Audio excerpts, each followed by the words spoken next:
নমস্কার, আমি জ্যোতিষাচার্য স্বপন। আমার সরল জ্যোতিষবিদ্যা এই জ্যোতিষ বিষয়ক চ্যানেলে আরেকটি ভিডিও নিয়ে হাজির। আমাদের এখন রাশি বিষয়ক সিরিজ চলছে এবং আমি এখন বায়ু রাশি তার ক্যারেক্টার সম্পর্কে আলোচনা করব। আপনারা জানেন বায়ু রাশি হচ্ছে আমাদের ৩টে। সেটা কে, কে? সেটা হচ্ছে মিথুন, কন্যা এবং কুম্ভ।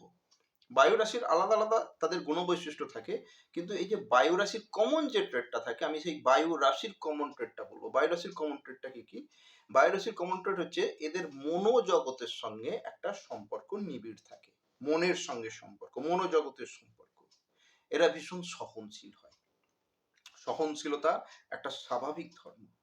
বায়ু রাশির যারা লোকেরা, মানে বায়ু রাশির যারা বা বায়ু রাশির যারা হয়, তাদের একটু যুক্তিবাদী মন হয়, ইন্টেলিজেন্সি। যুক্তি না হলে বিশ্বাস করতে পারছি না, আমাকে ভালো করে চোখ কান খোলা। এদের চোখ কান ভীষণ খোলা। চোখ কান একবারে খুব, মানে একদম, মানে টাক করে কিছু আওয়াজ হলে শুনে নেবে, এরকম একটা ব্যাপার। চোখ কান ভীষণ খোলা, যুক্তিবাদী মন, সহনশীল। এরা কর্মঠ হয়, এরা খুব ভদ্র হয়, একটু ভদ্র সভ্য। কৃষ্টি মানে নিজের যে কৃষ্টি কালচার, সেই কালচার সম্পর্কে ভীষণ সচেতন হয়। একটু ভদ্র সভ্য হয়, যাকে বলা হয় বেশ জেন্টলম্যান বা জেন্টল উইমেন, এরকম আমরা বলা যেতে পারে।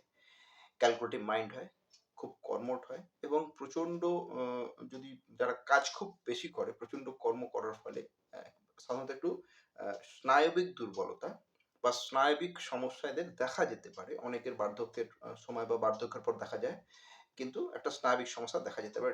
এটা হচ্ছে বায়ুরাশির কমন কোয়ালিটি। কিন্তু বায়ুরাশির যে গুণটা, হ্যাঁ আরেকটা বিষয়, এরা কিন্তু খুব খুব খুব ইন্টেলিজেন্ট হয় জেনারেলি।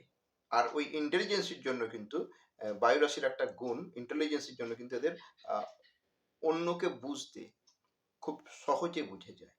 জেনারেলি বায়ু রাশির যারা লোকজন হয়, তারা ইন্টেলিজেন্ট লোক ছাড়া পছন্দ করে না, কারণ জেনারেলি এরা ইন্টেলিজেন্ট হয়। যাই হোক, আমি বায়ু রাশি সম্পর্কে কমন কিছু কথা বললাম। আমার ভিডিওটা ভালো লাগলে লাইক করবেন, শেয়ার করবেন, পারলে আমার চ্যানেলটাকে সাবস্ক্রাইব করবেন।